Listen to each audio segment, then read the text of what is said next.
Bonsoir à tous les Ivoiriens, bonsoir à tous les habitants de Côte d'Ivoire, à tous les parents du Nord. Je suis Kato Noir, le Corbia sans phare. Alors, chers Ivoiriens, vous savez que moi, Kato Noir, j'aime la vérité. J'aime la vérité et je dis toujours la vérité et je vais mourir dans la vérité. Vous savez, lorsque Alassane Ouattara est venu au pouvoir, Alassane Ouattara était chargé de s'occuper seulement de l'économie. Oh ben. Et il était nommé ministre, tous ses actes étaient posés en tant que voltaïque. Il a accepté cela. Mais regardez, lorsque Nana Félix Boigny est mort en 1993, pendant ce temps que les Ivoiriens étaient en deuil, Alassane Ouattara a essayé de contourner l'article 11. Il essayait de violer la constitution de la Côte d'Ivoire. Au moment que les Ivoiriens sont en train de pleurer, les autorités de la Côte d'Ivoire ne se sont pas penchées sur ce côté-là. Moi, je vois qu'Alassane Ouattara, on l'a trop donné de faveur. On l'a trop donné le pouvoir. Je me pose la question si Alassane Ouattara n'a pas quelque chose à voir avec la mort de Nana Félix Boigny. Je prends un exemple. Vous perdez votre père. Pendant ce temps que vous êtes en deuil, son petit frère vient et il veut prendre l'héritage. Pendant que vous êtes en deuil, la deuil n'est pas encore finie. Lui, il ne pense qu'à l'héritage. Mais vous devez vous poser beaucoup de questions s'il n'est pas à la base de la mort de votre père. C'est le cas d'Alassane Ouattara. Personne n'a essayé de se pencher vers ce côté. Parce que tout le monde voulait le pouvoir. Tout le monde voulait le pouvoir. Alassane Ouattara, on doit l'arrêter. Parce que c'est quelqu'un pendant toute sa vie, il s'est toujours fait passer pour un imposteur. Même à présent, il s'est fait passer pour un imposteur. Je prends un exemple. Le Burkina Faso, avant, il s'appelait comment? Lorsque Thomas Sankara vivait, elle s'appelait la Haute-Volta. Mais lorsque Blaise Compaoré a assassiné Thomas Sankara, il a changé le nom.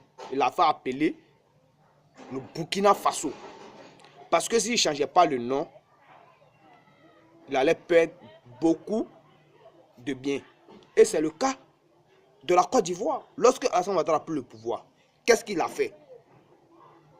Qu'est-ce qu'il a fait? Il a changé la constitution. La constitution qui l'a toujours dérangé. Il a changé cela. Parce que s'il ne changeait pas cela, il allait perdre beaucoup. Raison pour laquelle il a changé la constitution. Moi, je vois qu'Alassane Ouattara, nous l'avons trop laissé. Hein? Genre, on l'a trop laissé l'opportunité de s'asseoir sur les Ivoiriens. Mais moi, Kato Noir, peut-être que moi, vous allez me tuer, quoi. Chaque jour, là, je me pose toujours cette question. Je me pose cette question-là. Si Alassane Ouattara n'a pas quelque chose à voir avec la mort de Nana Félix Boigny, pendant que les Ivoiriens sont en train de pleurer, toi, c'est la constitution qui t'intéresse. Détruire la Côte d'Ivoire qui t'intéresse. Donc, chères autorités, penchez-vous un peu sur ce côté-là. Posez-vous des vraies questions. Nana Félix Boigny ne peut pas mourir comme ça. Et on se tait. On ne cherche pas à savoir si c'est un mort naturel ou un mort qui a été provoqué. Ils n'ont pas fait d'enquête. Ils ont laissé comme ça et on nous dit que non, qu'il est mort. C'est un mort naturel. Et les Ivoiriens aussi, ils sont là. Les Blancs sont en train de jouer à un autre esprit. Pourquoi ils sont en train de parler à faire des métros en Côte d'Ivoire, à Abidjan? C'est pour que les Ivoiriens n'ont qu'à se taire. Par rapport à la migration qui s'est passée. Parce qu'on pleure en disant que nous voulons la construction des entreprises en Côte d'Ivoire. Des entreprises qui vont nous permettre de pouvoir extraire nos richesses. Voilà comment on appelle nos richesses.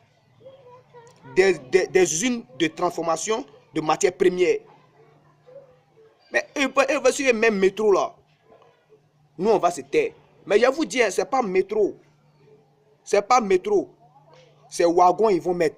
C'est moi je vous dis, c'est pas wagon, c'est train. Sinon c'est pas métro, je vous dis ça. Alassane Ouattara est en train de jouer avec l'esprit des Ivoiriens. Et nous sommes là, nous on est assis, on dit on a peur. Mais si nous on ne parle pas là, chers Ivoiriens, si on ne parle pas là, qui va parler à nos places? Ce n'est pas nos enfants qui vont parler à nos places. Vous voulez que demain, là, sinon là, nos enfants n'ont qu'à souffrir. Moi, carton noir là, peut-être moi, il va mourir. Peut-être ils vont me tuer pour ce qu'ils sont en train de faire. Sinon, moi, carton noir, je vous dis, tant que moi, je vis là, tout ce qui vient dans ma tête, là, moi, je vais tout dire. Et puis, c'est la vérité aussi. Vous savez que c'est la vérité. Même Alassane Ouattara, vous me regardez, vous savez que c'est la vérité. Si vous n'avez pas quelque chose à voir la mort de Nana Félix Houphouët-Boigny, ça va m'étonner. Parce que au moment que les Ivoiriens pleuraient, j'étais en deuil.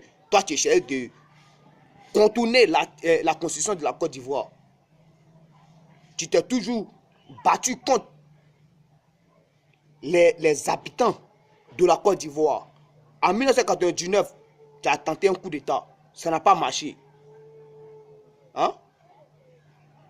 En 2002, même chose. En 2010 encore, même chose. Les personnes que tu as utilisées pour faire ce coup d'État-là, vous les avez tuées. IB, qui était un nordiste, vous avez tué Yacouba le Chinois qui voulait faire une mutinerie. Mais vous l'avez tué là. La mutinerie a eu lieu, mais ça n'a pas eu lieu. Elle a eu lieu. Donc c'est Yacouba le Chinois qui a fait ça. Alors, chers Ivoiriens, mais ouvrez les yeux. Ouvrez les yeux. Alassane Ouattara doit partir. Il doit partir. Depuis que lui, elle est venu là. Je vais vous dire, Alassane Ouattara, il est là. Vous le voyez circuler dans chaque pays africain. Il est là pour parler. Faciliter le passage des Occidentaux pour pouvoir extraire leurs richesses. Les richesses. C'est l'intermédiaire. Moi, carton noir, là, moi, je suis né pour prévenir la population, pour prévenir le monde entier. Le monde, tous les Africains. Je suis là pour ça. Vous pensez que moi, mourir là, moi, ça me dit quelque chose, quoi. Moi, ça me dit rien parce que je suis moi sur la vérité, rien que la vérité. Alassane Ouattara va te tuer là. Ça ne dit rien. Mais moi, je lui ai dit, il va finir moi là. Lui, moi, on se bat en enfer. Il pense que tu ne vas pas arriver à corrompre Dieu pour partir au paradis. Là-bas, il n'y a pas l'argent. L'argent ne parle pas là-bas. Voilà. Moi, je te dis ça. Donc, chères autorités de la Côte d'Ivoire, penchez-vous un peu hein, sur la mort de Nana Félix Houphouët-Boigny. Cherchez à savoir le fond. Cherchez à savoir le fond. Parce que vous n'avez pas fait d'enquête. Et moi, ça me fait mal. J'ai gardé ça dans mon cœur pendant longtemps. Mais j'ai vu que trop, c'est trop. Trop, c'est trop, chers Ivoiriens. Aujourd'hui, Gbagbo Laurent dans ce pays. Gbagbo Laurent qui a été opposant à Félix Houphouët-Boigny pendant 30 ans.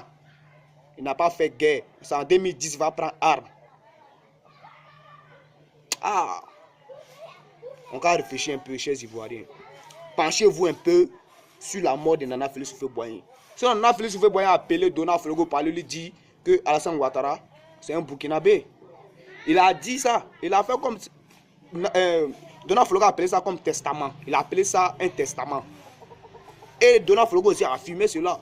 Mais vous pensez que si Nana Félix Houphouët-Boigny ne doutait pas que c'était Alassane Ouattara, vous êtes sûr qu'il allait appeler quelqu'un pour lui dire que ce dernier-là, c'est un Burkinabé? C'est parce qu'il a douté.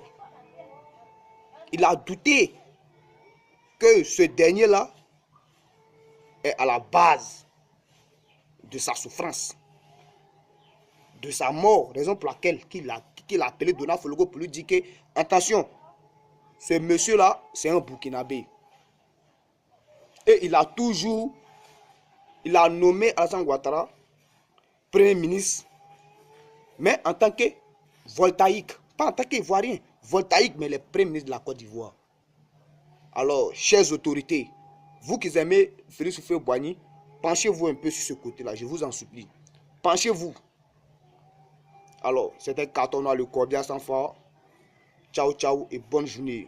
Je suis l'ami intime de la mort. Ciao, ciao.